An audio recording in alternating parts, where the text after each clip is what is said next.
जय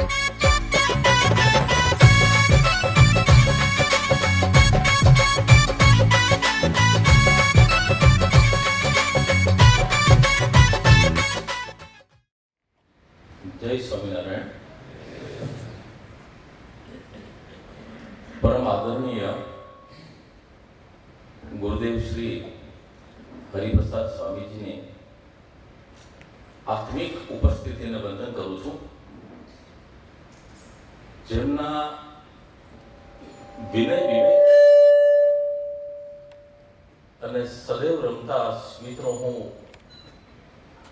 ऊंडो चाहक छूं एवं परम आदरणीय श्री गुरुप्रसाद स्वामी ने नतमस्तके प्रणाम करूं छूं। गायनेक विषय में मारा जे गुरुदेव था टीचर डॉक्टर श्री आर के शाह साहेब अमदावादना सीनियर मोस्ट गायनेकोलॉजिस्ट एमनी उपस्थिति है अहींया एमने हूँ आंखोथी प्रणाम करूं छूं। अहींया विराजमान तमाम श्रेष्ठीओ सज्जनों नेताश्रीओ धारासभ्य मारा संघना बंधुओ बधाने आवकार आपું છું। મિત્રો હજી ઘણા બધા શ્રોતાઓનું સંબોધન રહી જાય છે એમના માટે મારી પાસે ખાસ શબ્દો છે। જેમની છાતીમાં આગ છે, દિમાગમાં દેશદાસ છે, જેમના હૈયામાં હિન્દુસ્તાન છે, જેમના હોઠો પર વંદે માતરમ છે, જેમની નજરમાં અખંડ ભારતનો નકશો છે અને જેમના હૃદયમાં હંમેશા આ દેશનો ઝંડો લહેરાવવાની તમન્ના છે એવા તમામ રાષ્ટ્રભક્તોનું હું વંદન કરું છું।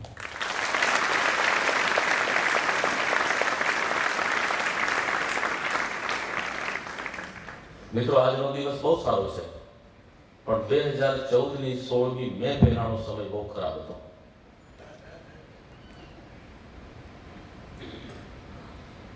આ મહાન આર્યાવર્તની માતાઓએ छत्रपति शिवाजी महाराणा प्रताप सुभाष सरदार અને સાવરકર જેવા સપૂતોને જન્મ આપવાનું બંધ કરી દીધું છે।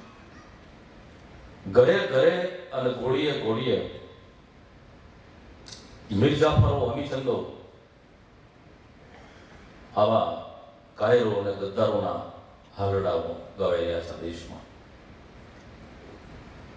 મિત્રો આ દેશમાં શિયાળ જેવા લુચ્ચા માણસો સિંહની ખાલ પહેરી અને સત્તાના સિંહાસન પર ચડી બેઠા। કાગડાઓ મોરના પીછા લગાવીને થઈ થઈ નૃત્ય કરતા હતા। 2014માં દેશનું ભાગ્યચક્ર ફેર્યું અને ગુજરાતનો એક ભાગ દુનિયાભરમાં ગર્જના કરવા માટે દિલ્હીની ગાડી પર ગયો।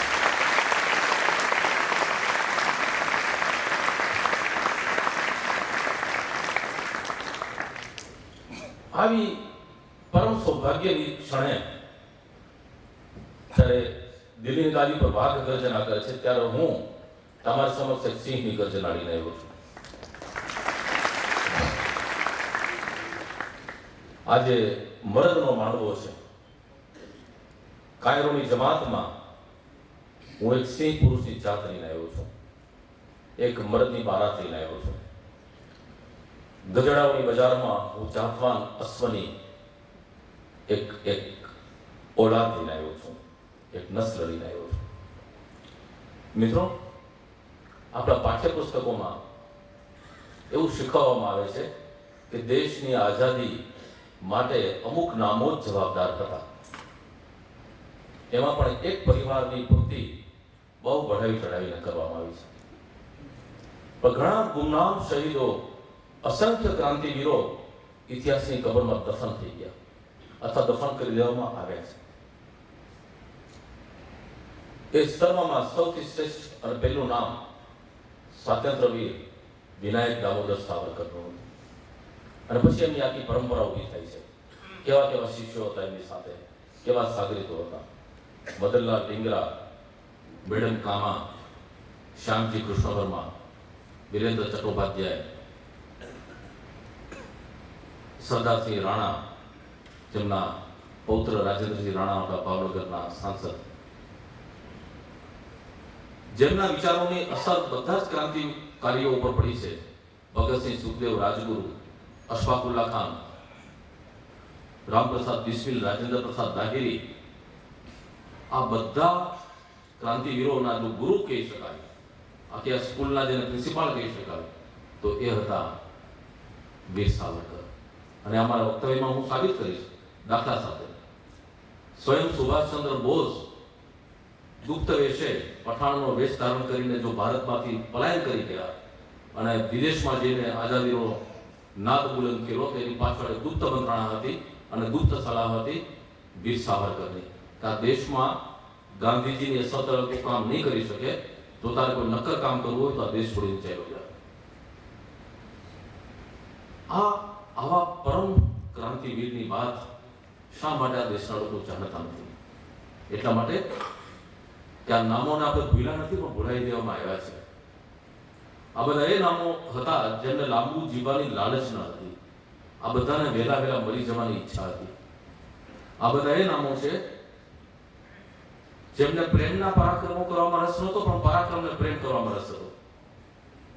આ બધા એ નામો છે કે જે ઘરેથી એકવાર નીકળ્યા ત્યારે સ્થળ પર મૃત્યુનું કફન બાંધીને નીકળ્યા હતા, તે પછી ક્યારેય જીવતા પાછા ન ફર્યા. આ બધા એ નામો છે કે જેના માટે આદરણીય અટલજીએ કહ્યું છે કે ભારત માતા કે કપાલ पे अपने खून से वो लाल नाम अंकित करके चले गए. આ બધા એ નામો છે જેના માટે 1962માં કવિ પ્રદીપજીએ લખવું પડ્યું કે જરા યાદ ઇन्हें भी कर लो जो लौट के करना. મિત્રો, આ બધાને હવે પછીની સરકાર યાદ કરશે, 2014 પછીની સરકાર, અને આપણે જોયું છે કે કરી રહી છે. અત્યાર સુધીની કોઈ સરકારોએ યાદ કેમ ન કર્યા? એટલા માટે કે આ પ્રજાના હૃદયમાં બિરાજતા હીરાઓ છે બધા. આની કદર સરકાર ન કરે, આની કદર આપણે કરવાની છે. અને કદરના એક ભાગ રૂપે, એ અભિયાન રૂપે આજે હું અહીંયા ઉપસ્થિત થયો છું. એક સરસ મજાનો શેર છે કે શહીદો કે કફન से पूछो કે उनकी जवानी क्या थी. આ બધા જવાનીમાં આથમી ગયા. મોટામાં મોટા શહીદો ક્રાંતિવીરો છે. 29 વર્ષે સૌથી મોટા ફાંસી લટકા છે. બાકી બધા 18 વર્ષના, 20 વર્ષના, 22 વર્ષના દૂધમલ જવાનો મૃત્યુ પામ્યા છે. शहीदों के कफन से पूछो कि उनकी जवानी क्या थी, तिरंगा खुद बता देगा कि उनकी कहानी क्या थी.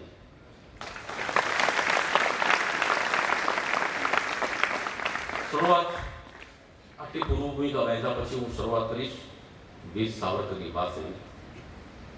મિત્રો, સાવરકરજીને સમજવા માટે સૌથી પહેલા તો આપણા 2016ના સમયમાંથી ઉઠીને તમારે 1883ના દાયકામાં જવું પડશે. આ સભાગૃહમાંથી ઊભા થઈ અને તમારે મહારાષ્ટ્રના નાસિક પાસેના એક નાનકડા ગામમાં ભગુર જવું પડશે. હું ભગુર પણ જઈ આવ્યો છું. સાવરકરજીનું જન્મસ્થાન અને હું નિવાસસ્થાન જોઈ આવ્યો છું. હું દાદરમાં, મુંબઈમાં સાવરકર સદન પણ જોઈ આવ્યો છું. હું ચારધામની જાત્રાએ નથી ગયો. આ બધા મારા ચારધામ છે.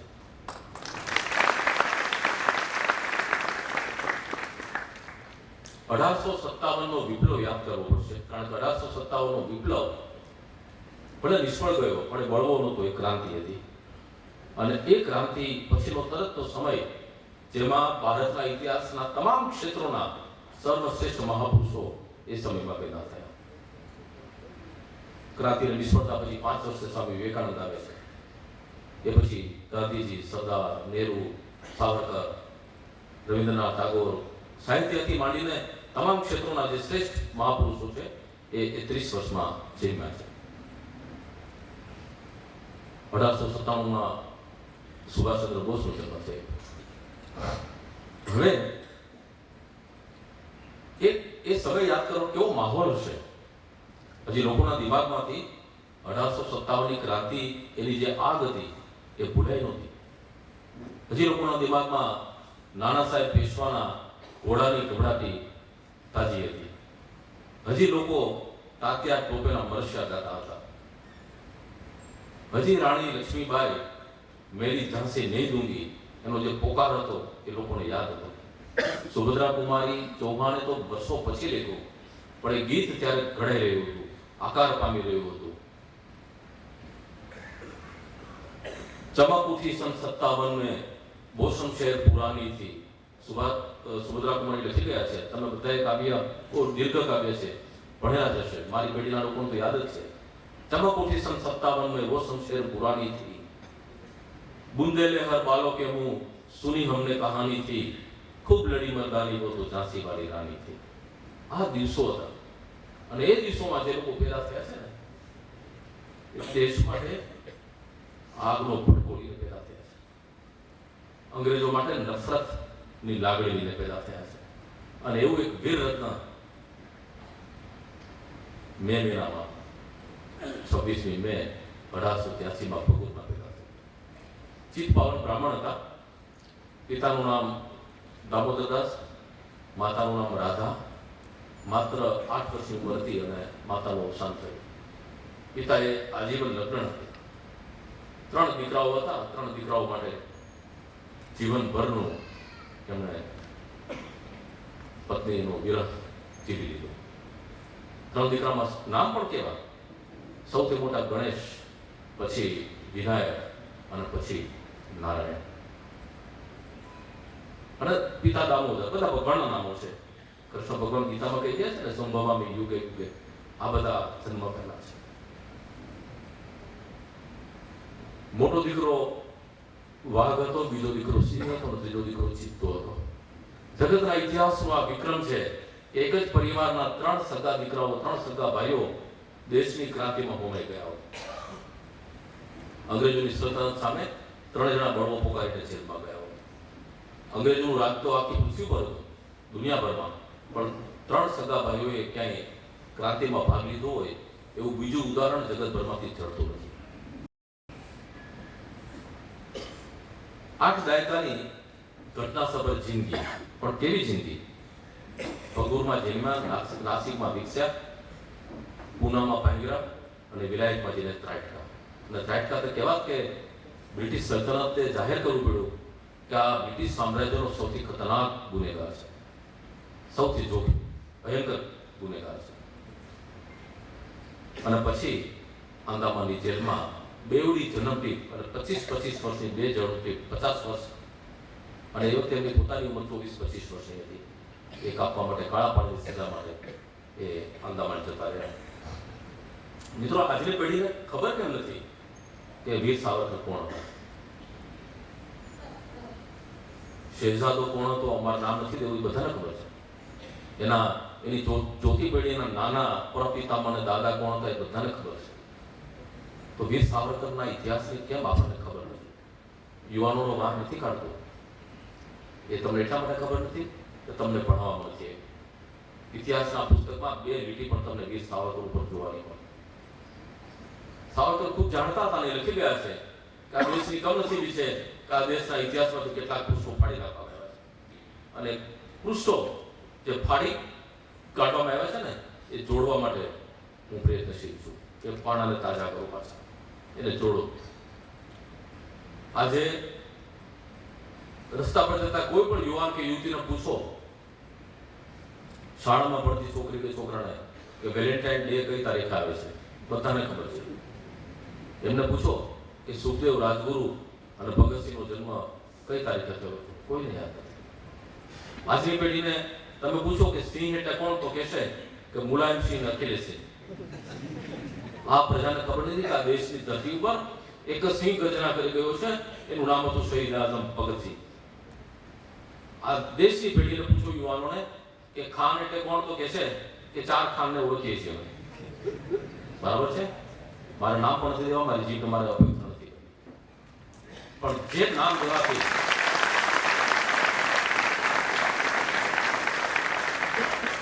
હમણાં ગયા રવિવારે મુંબઈ જઈને પસાર થતો હતો અને 2 ખાનના બંગલા જોયા. કડક સિક્યુરિટી ગાર્ડ્સની વચ્ચે એ બંને ખાનના બંગલાના દરવાજા પર જઈને હું થૂકી રહ્યો છું.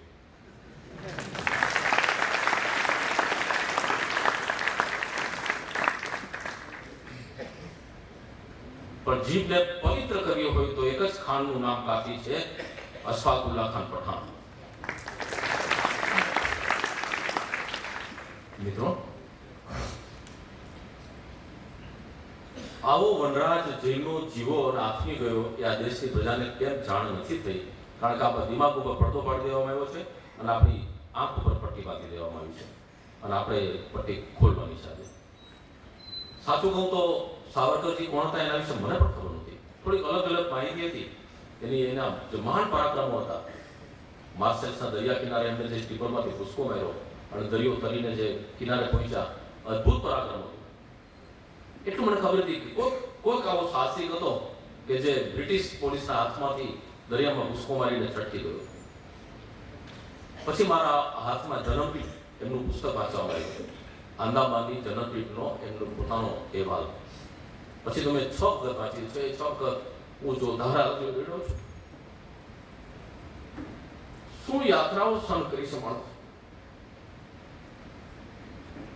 અને પછી 2 ઘટના એવી બની ગઈ, રડી રડીને ટેવાઈ ગયો છું. પછી 2 ઘટના એવી બની કે જેણે મને કલમ ઉપાડવા માટે મજબૂર કર્યો. અટલજીની સરકાર હતી 2003માં. હું બપોરે જમવા માટે ઉપર આવ્યો દવાખાનામાંથી અને ટીવી ઓન કર્યું અને એની સ્ક્રોલિંગ પટ્ટી મેં વાંચી કે વડાપ્રધાન અટલજીએ સંસદના ભવનમાં, સેન્ટ્રલ હોલમાં વીર સાવરકરનું તેલ ચિત્રનું અનાવરણ કર્યું અને નીચે હતું કે વિરોધ પક્ષના નેતા સોનિયા ગાંધીએ આ કાર્યક્રમનો બહિષ્કાર કર્યો. એટલું જ નહીં, સોનિયાજીએ તત્કાલીન રાષ્ટ્રપતિને અપીલ કરી કે સાવરકરજીના દેશદ્રોહી હતા, ગદ્દાર હતા, કાયર હતા, એના અનાવરણના કાર્યક્રમમાં તમે હાજર ના રહેતા અને સલામ કરવી પડે રાષ્ટ્રપતિને કે પોતે મુસ્લિમ હોવા છતાં હાજર રહ્યા.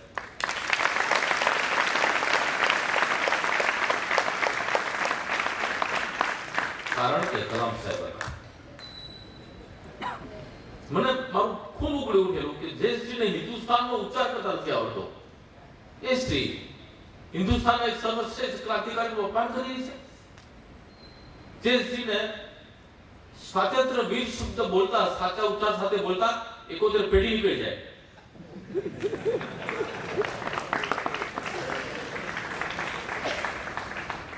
એ સ્ત્રી મારા સ્વાતંત્ર્ય વીરનું અવહેલના કરે છે. શા માટે? જે વીર પુરુષ જીવતે જીવ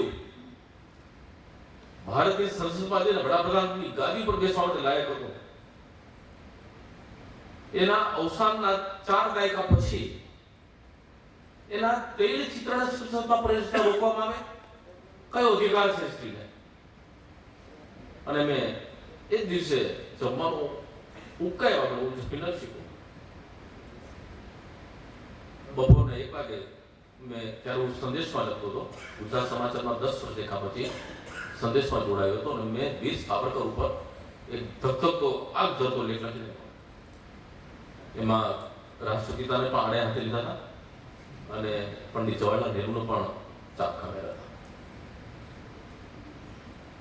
મને બહુ ડર હતો કે લેખ રણમાંથી ગુલાબમાં કેવી રીતે યોગ્ય કહેવાય. અખબારમાંથી કોણ આવ્યો કે સાહેબ રોમેન્ટિક વાર્તાને બદલે તમે આ આગનો ભડકો શા માટે મોકલી આપ્યો છો? મેં કીધું આ રણમાં ખીલું ગુલાબ નથી, આ રણ મેદાનમાં ખીલેલું ગુલાબ છે. અને જો તમે નહીં છાપો તો આ રવિવારથી મારી કોલમ બંધ કરું. એ લોકોએ છાપ્યું અને ગુજરાતની પ્રજાએ અદ્ભુત આવકાર આપ્યો. એટલા બધા પત્રો, રોજના 35 પત્રો આવતા હતા. અને મને ઠાકુરભાઈ બોલાવી કીધું કે શરદભાઈ આ રણમાં ખીલું ગુલાબની રોમેન્ટિક વાર્તા બંધ કરો, આ જ લખો. દેશી પ્રજાનું સલામ કરું. તમે જો આ ઇતિહાસ ભણાવો ને તો આ યુવાનો સ્વીકારે છે, માત્ર એને શીખવામાં નથી આવતું. તકલીફ એ છે. અને એ પછી થોડો હું શાંત થયો ત્યાં બીજો ભડકો થયો. 2004માં સરકાર બદલાઈ, મનમોહનસિંહની સરકાર આવી અને પેટ્રોલિયમ પ્રધાન મણિશંકર અય્યરે પાછું પેટ્રોલ છાંટ્યું. એમણે એવો હુકમ બહાર પાડ્યો કે આંદામાનની જેલમાં જે મહાપુરુષોના સુવાક્યોની તકતીઓ છે એમાં બીજી બધી રાખો તમે, ગોખલેજીની રાખો, તિલક મહારાજની રાખો, માત્ર વીર સાવરકરના જેટલા સારા વાક્યો છે બધા હટાવી. એટલો બધો ગુસ્સો આવ્યો મને. જો મારું ચાલત તો હું તલવાર ઉપાડત, પણ તલવાર ન ઉપાડ્યો એટલે મેં કલમ ઉપાડી. મને વેણીભાઈ પુરોહિતની પંક્તિઓ યાદ આવી ગઈ આપણા રાજકોટના કવિની, કે બાપ દાદાની બાંધેલ ડેરી, એક મેળીબંધ હોય હવેલી, ગામની ચિંતા ગોંદરે મેલી, સાવ સૂતા હોય એમ કા લાગે, આપણામાંથી કોક તો જાગે.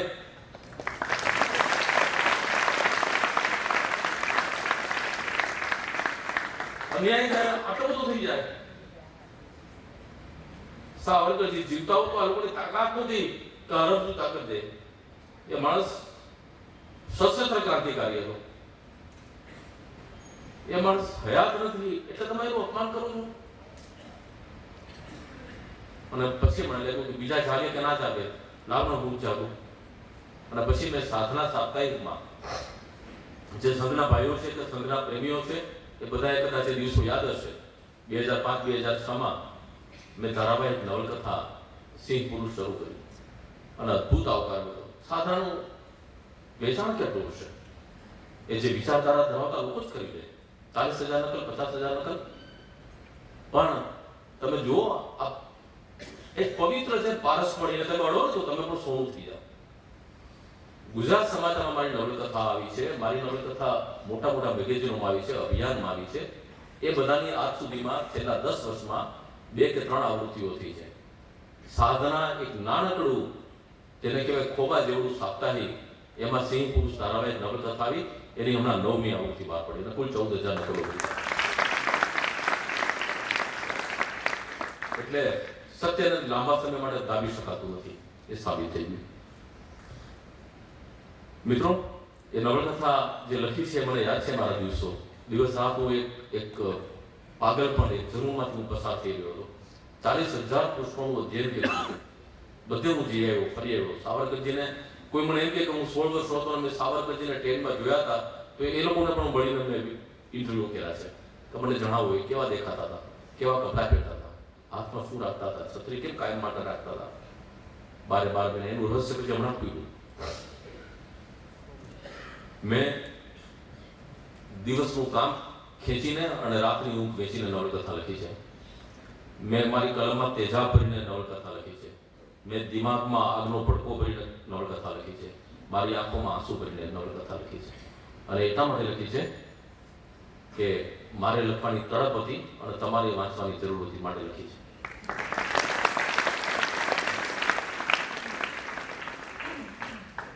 હવે સાવરકરજી વિશે જે લોકોએ સિંહ પુરુષ નથી વાંચી એના માટે હું કેટલાક એના જીવનના લેન્ડમાર્ક્સ કીધો. સાવરકરજી ખાધે પીતે બહુ સુખી હતા, જમીનદાર હતા એમના પિતાશ્રી.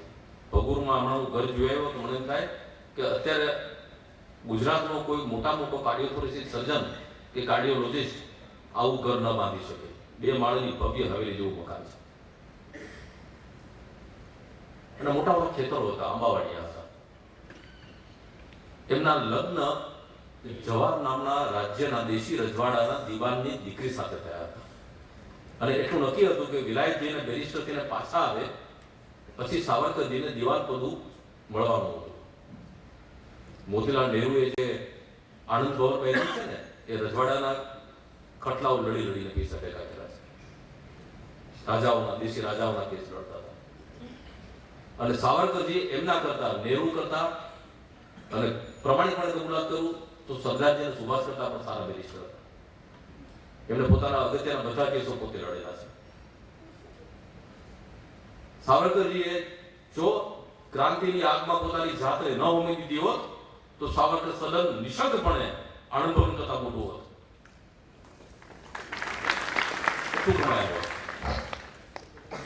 ભવિષ્યની જો વાત કરીએ તો એમના માટે સોનાનું ખેતર હતું ને ચાંદીનો વરસાદ હતો. એ છોડી અને એ માણસ નીકળી ગયો. આખા 3 ભાઈઓ નીકળી ગયા. કવિ તરીકે એમણે કુલ 40,000 પંક્તિઓ જેટલી કવિતાઓ લખી છે. વિચાર તો કરો, આટલું ક્રાંતિ, આટલા કેસ, આટલી અંદામાનની જેલની સજા, એમાંથી સમય કાઢીને 40,000 પંક્તિઓ જેટલી કવિતાઓ લખી છે. એવું કહેવાય છે કે છંદોબદ્ધ કવિતાની રીતે જો સરખામણી કરીએ એમની તો એ મહારાષ્ટ્રના મેઘાણી બની શક્યા હોત. એટલી એમની ક્ષમતા હતી. અને માત્ર કવિતાઓ લખી હોત ને તો પણ એમનું ઉપાર્જન થઈ જાય, એમનું ગુજરાન ચાલી જાય. એમાંથી એમણે કશું કમાયા નહીં. શ્રેષ્ઠ વક્તા હતા. મળનાને બેઠા કરી દે એવી પ્રાણમાન ભાષા હતી. એનો પણ એમણે ક્યારેય ધંધાદારી ઉપયોગ ના કર્યો.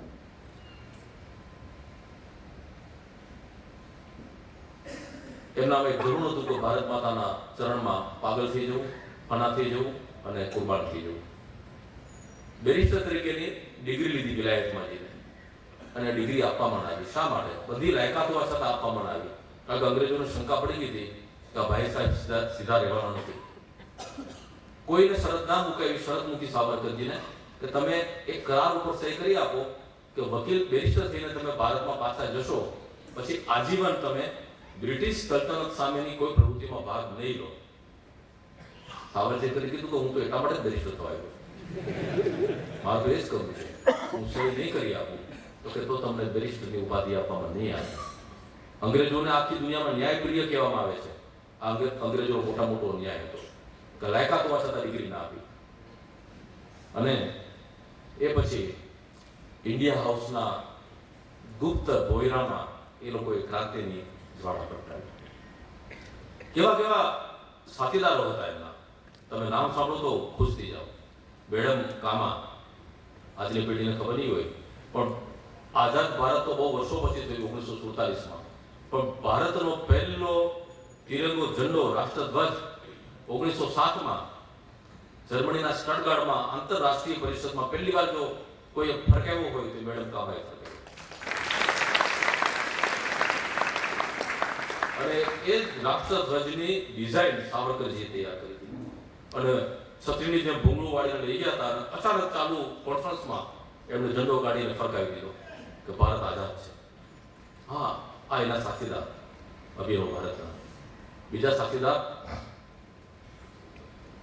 વિરેન્દ્ર ચટ્ટોપાધ્યાય, સરોજીની નાયડુના સૌથી નાના ભાઈ, જે શહીદ થઈ ગયા પછી અંગ્રેજોના હાથે. મદનલાલ ઢીંગરા મને બહુ પ્રિય છે. એની એક વાત હું કહેવા વગર નહીં રહી શકું. 18 વર્ષનો પંજાબી જુવાન, ચહેરા પર સદાય સ્મિત ફરતું રહે, સારા કપડાનો શોખીન, પૈસાદારનો દીકરો અને ફિલ્મી ગીતો ગાય. સાવરકરજીની નજર ચડી ગયો અને સાવરકરજી એને પાઠ શીખવા કે આ ફિલ્મની લાઈન છોડ, આ ગીતોને ભૂલી જા, ગીત ગાવું હોય તો વંદે માતરમનું ગીત ગા, રાષ્ટ્રગીત ગા અને ભારત માતાની સેવા કર. એ 18 વર્ષનો છોકરો એમની ગુપ્ત મિટિંગોમાં હાજરી આપવા લાગ્યો. સાવરકરજીને નિર્ણય લીધો કે વિલાયતમાં આપણે જો આગ ફેલાવી હોય તો પહેલામાં પહેલું એના કોઈ મોટા અંગ્રેજને મારવો પડે. તો આ વિલાયતમાં દુનિયાને ખબર પડે કે હિન્દુસ્તાનના નાગરિકો બ્રિટિશ હુકુમતથી ખુશ નથી, અમે નારાજ છીએ. કોને મારીએ? તો કે પેલો લોર્ડ કર્ઝન વાયલી, 6 ફૂટથી પણ જેની ઊંચાઈ વધારે, એને કે જાહેરમાં ઠાર મારી. કોણ મારશે? 7-8 સાથીદારો હતા. મદનલાલ ઢીંગરા ઉભો થયો કે હું તૈયાર છું, હું એને ઠાર મારીશ. સાવરકરજી કે તારી હિંમત ધક્કો તો નહીં દીધે ને? હજારો માણસોની હાજરીમાં તારે હત્યા કરવાની છે તો કે મારી કસોટી કરી શકો છો. સાવરકરજીએ લાકડાના ટેબલ પર એની હથેળી મૂકી, ખૂણામાં પડેલો લોખંડનો ધારદાર ખિલ્લો લીધો, તેના પર ખિલ્લો મૂકીને હથોડીથી ઠોકીને આર-પાર ઉતારી દીધો. ટેબલ પર ચડી દીધો હાથને, લોહીનો ફુવારો નીકળ્યો. પછી જોયું મદનલાલની સામે, એ જ સ્મિત એના ચહેરા પર ફરતી, કોઈ ફરક નહીં, કોઈ વેદના નહીં, કોઈ પીડા નહીં.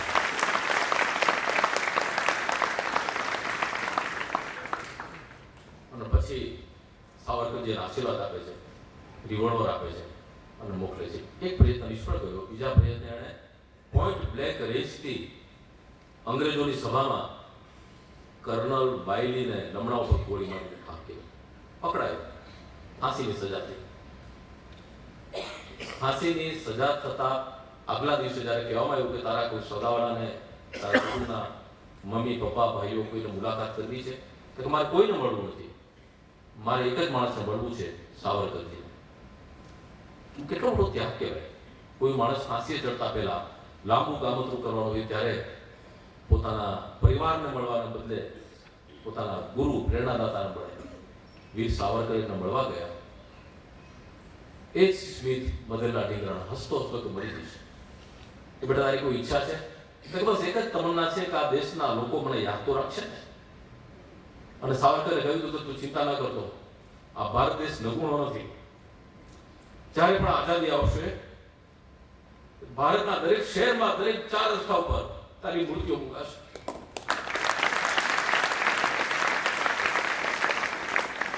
તારા નામના ગીતો ગવાશે. દુઃખની સાથે કેવું પડે છે કે આઝાદી પછીની જે સરકારો આવી એણે ઇતિહાસના પાનાઓમાંથી મદનલાલ ઢીંગરાનું પાનું ઉપાડી દીધું. કોને યાદ છે કે મદનલાલ ઢીંગરા કેવું પરાક્રમ કરીને ગયા છે? આત્મી એ એટલા એજની શહીદ ભગતસિંહ, રામપ્રસાદ બિસ્મિલ આ બધા મરતી વખતે એટલું જ કહી ગયા છે, શહીદો કી ચિતા ઉપર લગેંગે હર બરસ મેલે, વતન पे मरने वालों का यही बाकी निशान होगा. કયા મેળાઓ ને કઈ યાદ અને કોણ યાદ કરે છે આ શહીદો? ઢીંગરાને ફાંસી થઈ, પણ અંગ્રેજોનો ડાઉટ પડી ગયો કે આની પાછળ હાથ સાવરકરજીનો છે. સાવરકરજીની ધરપકડ કરવા માટે ચક્રો ગતિમાન થયા અને સાવરકરજી પકડાયા પછી દરિયા કિનારામાં લાવતા હતા. દરિયાથી રસ્તામાં માસ્ટર સાહેબ ભૂસકો માર્યો, પણ ફ્રેન્ચ ભાષા નહોતી આવડતી એટલે પાછા પકડાઈ ગયા.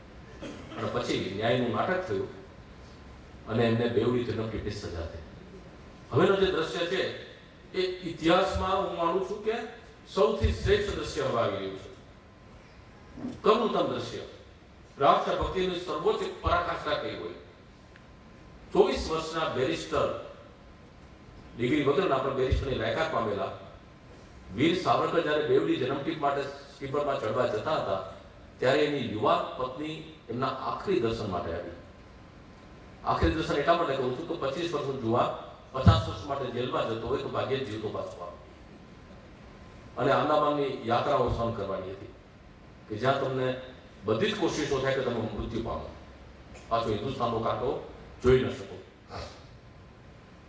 એની પત્ની રડી પડી કે મને તો એવું હતું કે તમે સૂટ બૂટને ટાઈ પહેરીને આવશો બેરિસ્ટરથી, એને બદલે તમે કેદીના કુર્તામાં છો અને ચડ્ડીમાં છો અને જંજીરોથી જકડાયેલા છો.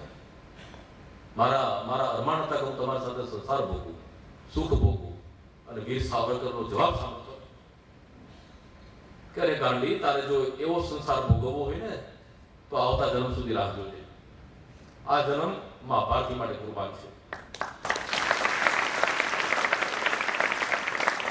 અને એવો સંસાર તો કાગડા કૂતરાની ભૂંડ પણ ભોગવે છે. એવા સંસારમાં જોડાવા પતિએ છેલ્લે આરજુ વ્યક્ત કરી, અફસોસ કે કમસે કમ એક બાળક આપી ગયા હોત તો એના સહારે હું જિંદગી કાઢી લઉં. અને વીર સાવરકરનું ઐતિહાસિક વાક્ય આવે છે, કોટેશન, ભારતના તમામ મહાપુરુષોના અવતરણો એક બાજુ મૂકો અને વીર સાવરકરનું આ એક અવતરણ આ બાજુ મૂકો તો એ પલ્લું ભારે થાય. વીર સાવરકર કહ્યું એ વખતે એની પત્નીને કે ધન્ય એવો વંશવેલી जो देश कार्य के लिए निर्वंश होना कबूल करती है. कोई પણ માનવીની અંતિમ તમન્ના કઈ હોય છે? પોતે આ દુનિયામાંથી જાય ત્યારે પોતાનું નિશાન છોડીને જાય, પોતાનું સંતાન મૂકીને જાય. બાળક નથી થતા એના માટે લોકો 10-10 લાખ ને 50-50 લાખ રૂપિયા ખર્ચે છે. એને બદલે સ્વૈચ્છિક રીતે આ માણસ એમ કહે છે કે બાળક ન થાય તો કઈ નહીં, ધન્ય હે વો વંશવેલી जो देश कार्य के लिए निर्वंश होना कबूल करती है. કેટલું મોટો ત્યાગ! અને આ ત્યાગ એ પરિવારને નહીં સમજાય. જે પરિવારમાં દીકરો કે દીકરી નથી પેદા થતા, માત્ર ભાવિ વડાપ્રધાનો પેદા થાય છે, એ પરિવારને નહીં સમજાય.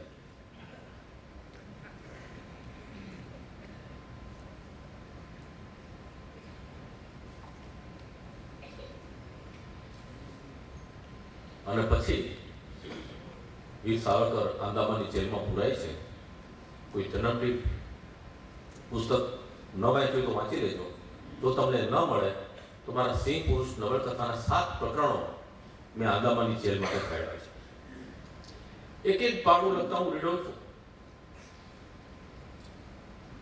હું પેલી શાહીવાળી પેન વાપરું છું, ઇન્ક પેન. લખતા મારા આંસુ પડે અને એ અક્ષરો ચેરાઈ જાય. પેલો છોકરો ત્યાંનો પત્રકાર જ્યારે લેવા માટે આવે ત્યારે મને કહે કે સાહેબ આ દરેક પાના ઉપર કેમ અમુક અક્ષરો ભૂસાઈ ગયા છે. એટલે મારા આંસુ છે. મને હમણાં જ સુરતમાં ગઈકાલે કેટલાક વાચકો કીધું સાહેબ સ્ત્રી પુરુષ વાંચતા વાંચતા અનેક વાર અમે રડી પડીએ છીએ. એવું કેમ? મેં તો એટલા માટે કે લખતા લખતા હું રડી પડ્યો.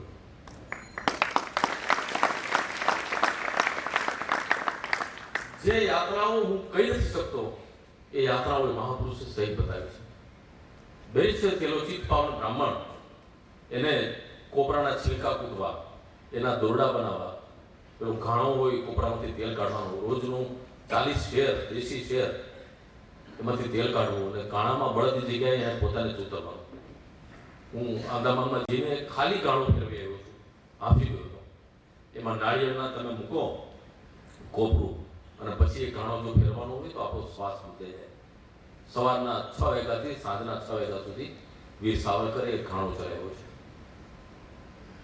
અને જમવામાં કાંજી હોય, કાંજીમાં કેરોસીન પડે એવી રીતે કાંજી આપે, કાચી રોટલી આપે, મીઠા વગરની મસાલા વગરની દાળ આપે, કાચો ભાત આપે. મરડો થઈ ગયો. સાવરકરજી મૃત્યુની હદ સુધી પહોંચીને પાછા આવ્યા છે. એટલા બધા તૂટી જાય, કેદીઓ કંટાળીના આત્મહત્યા કરતા. અને જ્યારે ઝાડા થઈ જાય, સાવરકરજીને ખૂબ ઝાડા થઈ ગયા પાણી જેવા, ત્યારે એને દવા માંગી. તો પેલો પઠાણ બોર્ડર હતો, જે ત્યાંનો બોર્ડર હતો, એ બોર્ડર એ પઠાણ હતો. એને સાવરકરજી બહુ આંખના કણાએ જેમ ખૂંચતા. એને દવા શેની આપી કે એ દવા લેવો इससे अच्छा हो जाएगा. એ દવા રેચની દવા હતી, એટલે ઝાડામાં વધારે ઝાડા થઈ. આખી રાત પાણીની જેમ મળત્યા કરતા સાવરકર. એની કોઠડી હું જોયો છું, એમાં કોઈ બકેટ નહોતી, કોઈ પાત્ર નહોતું. આખી ઓડીમાં દુર્ગંધ મારતું પાણી એમાં સબળતા રહ્યા. સવારે એણે કીધું પેલાને કે મને તું સાવરણો અને પાણી આપ અને એક બાલદી આપ, તો હું આ બધું સાફ કરું. તને સાવરણો પણ નહીં મળે, કપડું પણ નહીં મળે. એક ખાલી બાલદી આપીને કહ્યું તું તારા હાથથી આ મળ સાફ કર. અને સાવરકરજી એ કહ્યું છે. કોના માટે કહ્યું છે? એટલા માટે કહ્યું છે કે આ દેશ આઝાદ થાય અને બિહારનો એક માજી મુખ્યમંત્રી 150 કરોડ રૂપિયા ગાયનો ઘાસચારો જમી જાય. એટલા માટે કહ્યું છે.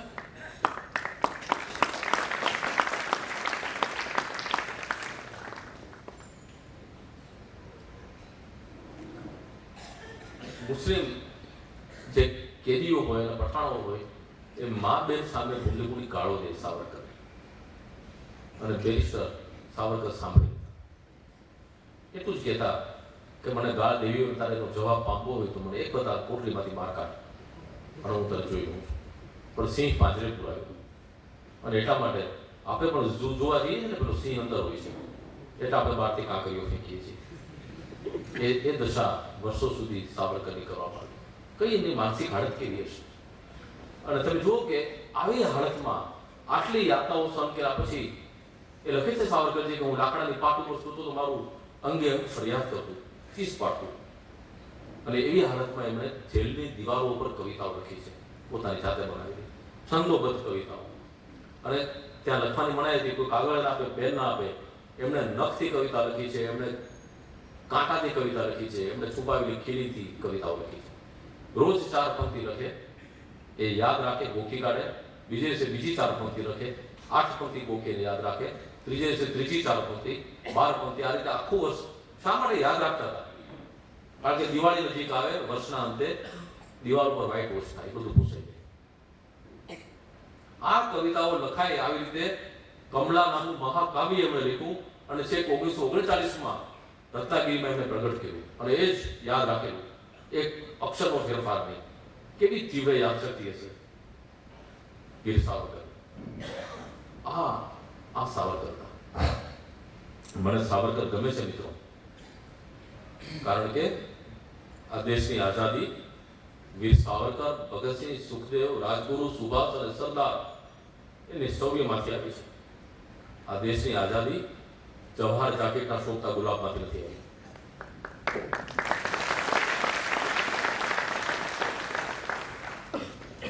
મને સાવરકરજી ગમે છે કારણ કે એમણે જિંદગીની એક ક્ષણ પણ વેડફી નથી. એ યુવાનોમાં ક્રાંતિના યુવરાજ હતા. મને એટલા માટે ગમે છે કે એમને તકલીફમાં અને રેડિયો કાપવામાં ક્યારેય વિશ્વાસ ધરાયો નથી. એમને ક્યારેય ઈશ્વર અલ્લાહ તેરો નામ સબકો સન્મતિ દે ભગવાનમાં એ પ્રાર્થના ક્યારે ગાઈ નથી. મને સાવરકર એટલા માટે ગમે છે કે જ્યારે જેલમાં હતા ત્યારે એક નિયમ હતો ત્યાં કે બધા હિન્દુ કેદીઓ દાખલ થાય અને જ્યારે બહાર નીકળે છૂટીને ત્યારે બધા મુસ્લિમ થઈ ગયા હોય. સાવરકરજીએ જેલની અંદર પુનઃ ઘર વાપસી જેને અત્યારે કહીએ છીએ કે ફરી પાછું રિવર્સ ધર્મ પરિવર્તનની ક્રિયા કરી અને આખી જેલને હિન્દુ બનાવી. એક જમાનામાં પોર્ટ બ્લેરની 85% વસ્તી મુસ્લિમ હતી. હમણાં હું 2010માં ગયો આંદામાન અને એરપોર્ટમાંથી બહાર નીકળી મેં ડ્રાઈવરને પૂછ્યું કે અહીંની વસ્તીમાં મોટો ભાગ કયો? તો સાહેબ 90% હિન્દુ. આ 90% હિન્દુ છે વીર સાવરકર.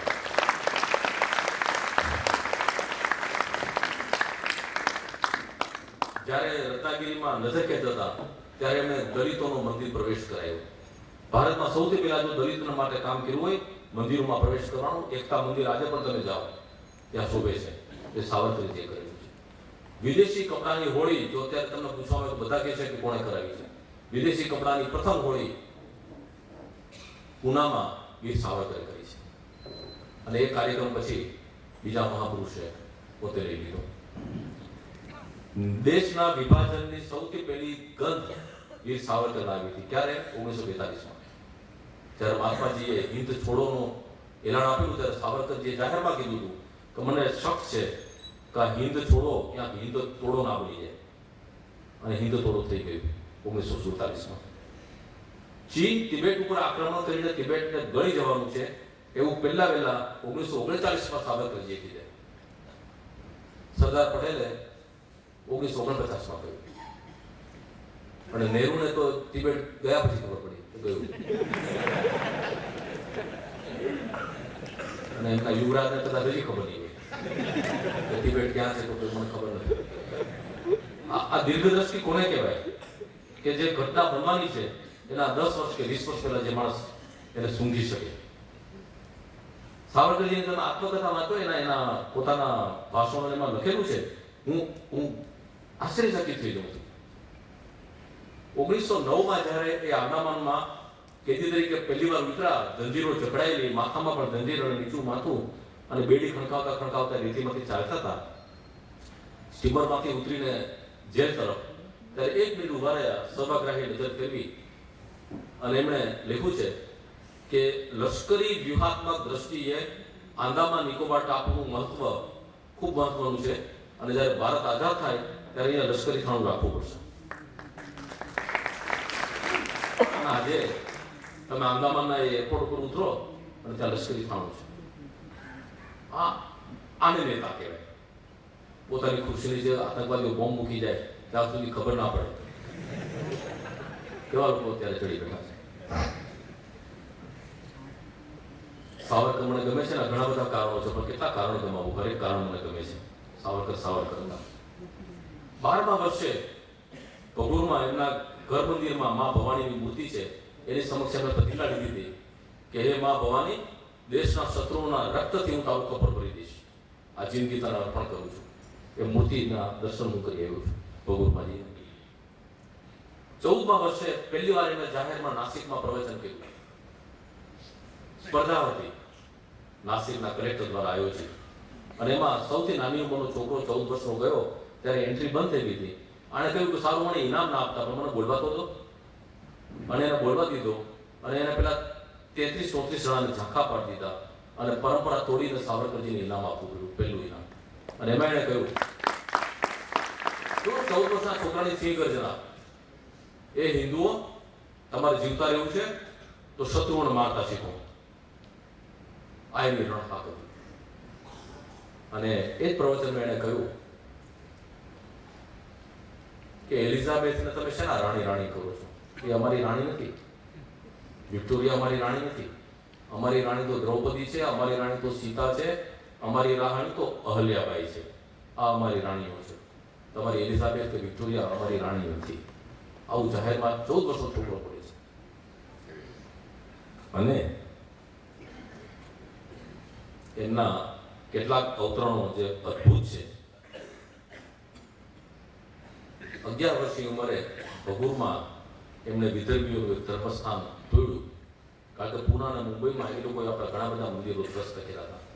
તિલક મહારાજના કેસરીમાં એમણે વાંચ્યું અને પછી એમણે એક ધર્મસ્થાન નષ્ટ કર્યું એમના મિત્રોની સહાયથી, અને એની દિવાલ ઉપર કોલસાથી લખ્યું કે એ માન્યતા ખોટી છે કે હિન્દુઓ પોતાના ઉપર થયેલા અત્યાચારનો બદલો નહીં લે, એ લેશે. અને 2002માં આખી દુનિયાએ જોયું.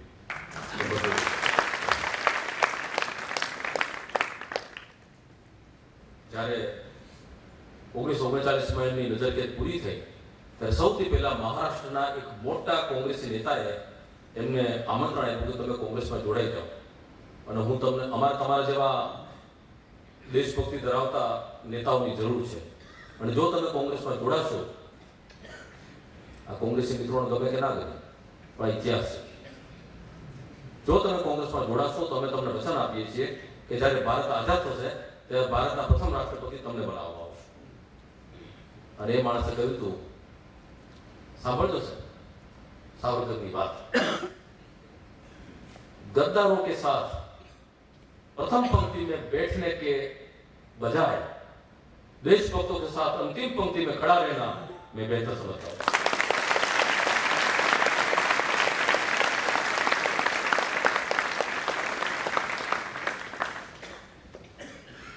क्या साव नेता थे भारत में कि जाओ के मित्रों,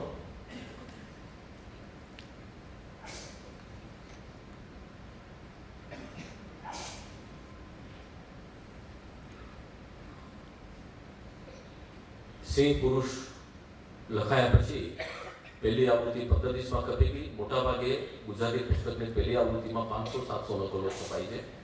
બહુ સારો લોકપ્રિય લેખક હોય મોટો તો એની 1000 નકલ છપાય છે. સિંહ પુરુષની 5000 નકલ છાપી અને એ 15-20માં વેચાઈ ગઈ. ગુજરાતી ભાષાનો, ગુજરાતી સાહિત્યનો વિક્રમ છે, જે વિક્રમ પણ સાવરકરજીની જેમ જ લખાઈ ગયો છે. એક કહે કે લોકો સ્વીકારતા નથી.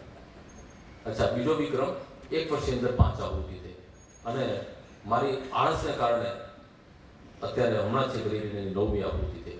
1000 પુસ્તકની બાકીની 8 આવૃત્તિ ગણો તો 8000 પ્લસ 5000 12000 પુસ્તકો, અને એમાંથી એક પણ પુસ્તક મેં કોઈને ભેટમાં આપ્યું નથી, બધી વેચાય છે.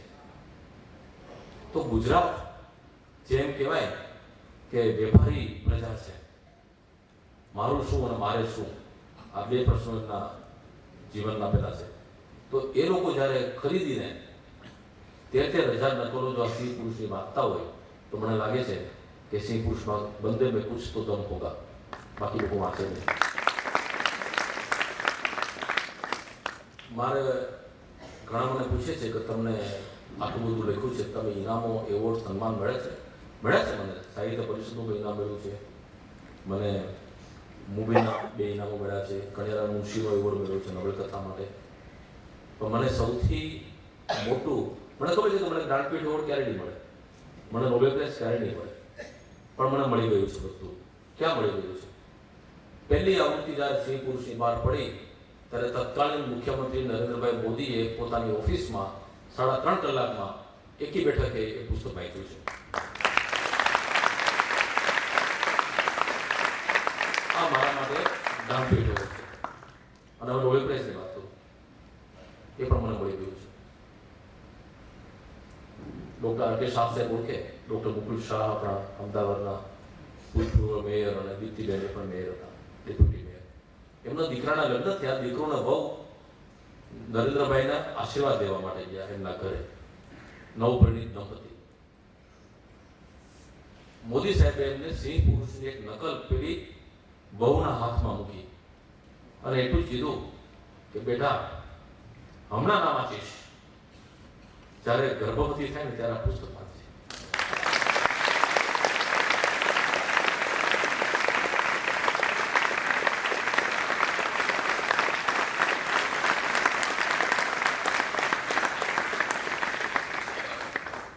પેલી કમ્પ્યુટર સાયન્સનું ભણેલી છોકરી અને સાબરકરની શું ખબર હોય, એણે પૂછ્યું કે કેમ સાહેબ એવું કહો છો, હું પ્રેગ્નેન્ટ થઉં ત્યારે કેમ ચાલતો? કે બેટા, આ દેશને હજી ઘણા સાબરકરોની જરૂર છે.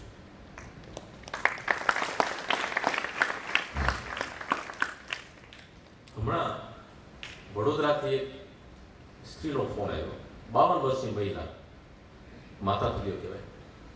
એનો પત્ર છે, મેં સાચવી રાખ્યો છે, મારે કોઈ આગામી આવૃત્તિમાં એક છાપવો છે કે સાહેબ સ્ત્રી પુરુષ વાંચી અને મને એક જ અફસોસ થયો કે હું સંતાન પેદા કરવાની ઉંમર વટાવી ચૂકી છું. જો હું 45 વર્ષથી નાની હોત તો હું એક સાવરકરને જન્મ આપત. આ જે ઇનામ છે ને, નોબેલ પ્રાઇઝથી પણ આગળ જાય છે, જેનું નામ હજી નક્કી નથી થયું, પણ થશે તો એ મને મળી ગયું છે. અને પાલિતાણામાં બિરાજમાન બહુ પ્રખ્યાત જૈનાચાર્ય જૈન મુનિ જંબુ વિજયજી મહારાજ, જો અહીંયા કોઈ જૈન લોકો બેઠા હશે તો ખબર હશે, કાળ ધર્મ પામી ગયા માર્ગ અકસ્માતમાં. 88 વર્ષના જૈન મુનિએ મને ખાસ દોડાવ્યો અમદાવાદથી પાલિતાણા, મારું સ્વાગત કર્યું અને એમણે મને કીધું કે સાહેબ, એક બાજુ વિશ્વભરની અહિંસાને મૂકો અને બીજી બાજુ ત્રાજવાના પલ્લામાં વીર સાવરકરની હિંસાને મૂકો, તો એ હિંસાનું હું અનુમોદન આપું છું. એ હિંસા જે દેશની આઝાદી માટે કરવામાં આવી. અને અમેરિકા ગયો 2012માં ચાલો ગુજરાત નિમિત્તે, ત્યારે ત્યાં ન્યૂ જર્સીમાં ગુજરાત દર્પણના ઓફિસમાં ત્યાંના 50 જેટલા સાહિત્યકારો અમેરિકામાં વસતા ગુજરાતી સાહિત્યકારો, એમણે મારો સન્માનનો કાર્યક્રમ રાખેલો. પછી મને કહેવામાં આવ્યું સ્ટેજ ઉપરથી કે તમે કંઈક પ્રવચન કરો. બધું પ્રવચનો કરીને હું કંટાળી ગયો છું, તમે સવાલ જવાબ પૂછો અને એમાંથી આપણે કંઈક વાતો કરીશું. બધું તમે બધા વાંચો છો ડૉક્ટરની ડાયરી અને રણમાં ખીલું ગુલાબ, એના વિશે કંઈ પણ તમારે વાત જાણવી હોય તો મને સવાલ પૂછો. અને એકી અવાજે 50 સાહિત્યકારો કહ્યું કે અમારે ડાયરી વિશે નથી પૂછવું, અમારે ગુલાબ વિશે નથી પૂછવું, અમારે સિંહ પુરુષ વિશે પૂછવું છે. તમે અમને એ વાત કરો. ત્યારે મને લાગ્યું કે સિંહ ગર્જના છે અમેરિકાની ધરતી સુધી પહોંચી ગઈ છે. તો સિંહ પુરુષ વિશે વાત કરવા વિશે તો કાળા પાણીની સજાના બેવડી જન્મના 50 વર્ષ સુધી બોલી શકીશ, પણ દરેક સારી વસ્તુનો ક્યાંક અંત હોવો જોઈએ. એટલે હું અહીંયા મારી વાણીને વિરામ આપીશ. પણ એક સવાલ તમને કહી દઉં કે આવો કાર્યક્રમ શા માટે કરવો પડે છે? આ પ્રકારનો કાર્યક્રમ, અને પણ ધાર્મિક સંસ્થામાં, એટલા માટે કે ધર્મગુરુઓ બહુ સમજદાર છે. એ જુએ છે કે આ દેશના યુવાનો ધીમે ધીમે પશ્ચિમની વિકૃતિના રવાડે ચડી રહ્યા છે. હમણાં 14 દિવસ પછી તમે જોજો ને, 14મી ફેબ્રુઆરી આવી રહી છે, હેપી વેલેન્ટાઇન ને ગિફ્ટ આપશે ને જાત જાતના બધા વિકૃતિઓ ઉછાળ મારશે, અખબારોની વિશેષ પૂર્તિઓ બહાર પાડશે, ચાલશે આખા દેશ ટીવી ચેનલો ઉપર ભરમાં. એમાંથી જો આપ તમને યુવાનોને બચાવવા હોય તો આવા વીર પુરુષોની વાતો કરવી જોઈએ, આવી ક્રાંતિની વાતો કરવી જોઈએ, આવી સંસ્કારની વાતો કરવી જોઈએ, દેશભક્તિની વાતો કરવી જોઈએ. આ યુવાનો તો એટલું લોકો કે વેલેન્ટાઇન ક્યાંનો સંત હતો, એ ભારતનો નથી, ઇટાલિયન સંત છે. અને મને ઇટાલીની કોઈ વસ્તુ પસંદ નથી.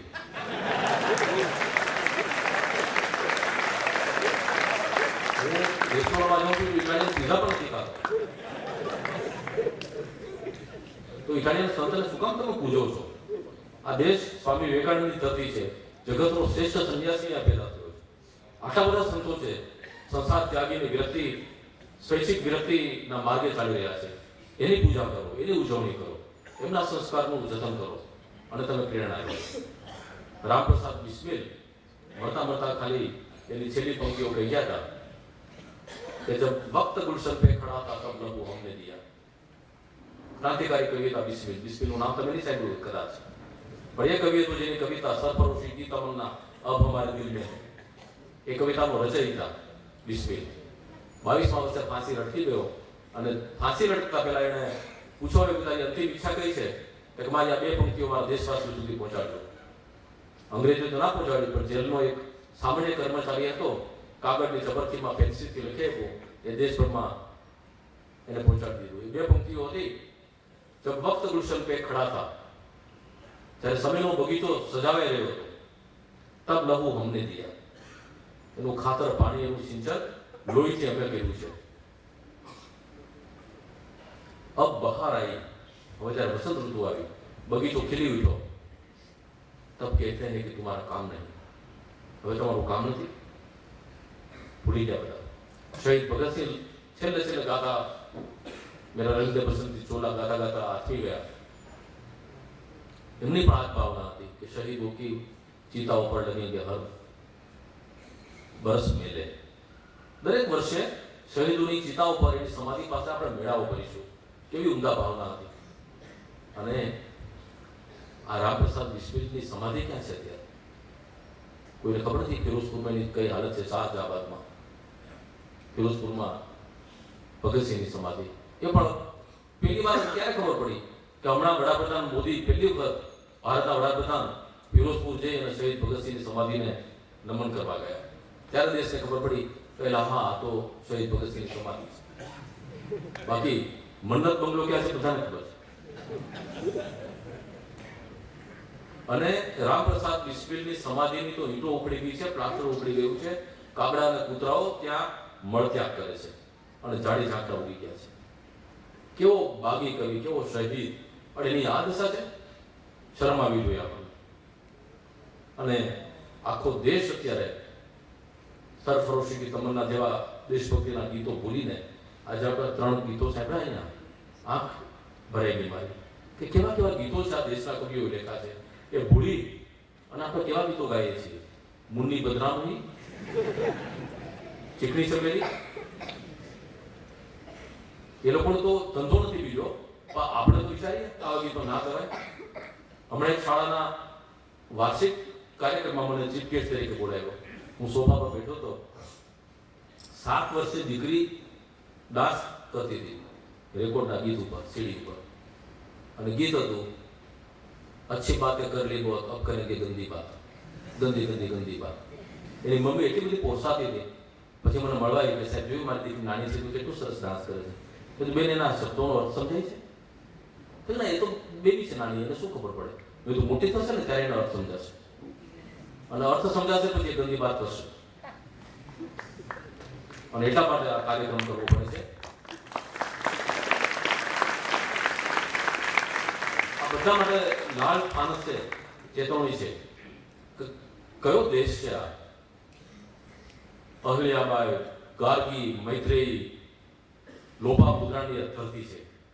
અને એની બહેનો અત્યારે મુન્ની બદનામની ગાયને નાચી રહી છે અને 80 કરોડની જનતા તાળીઓ પાડીને એને માણી રહી છે.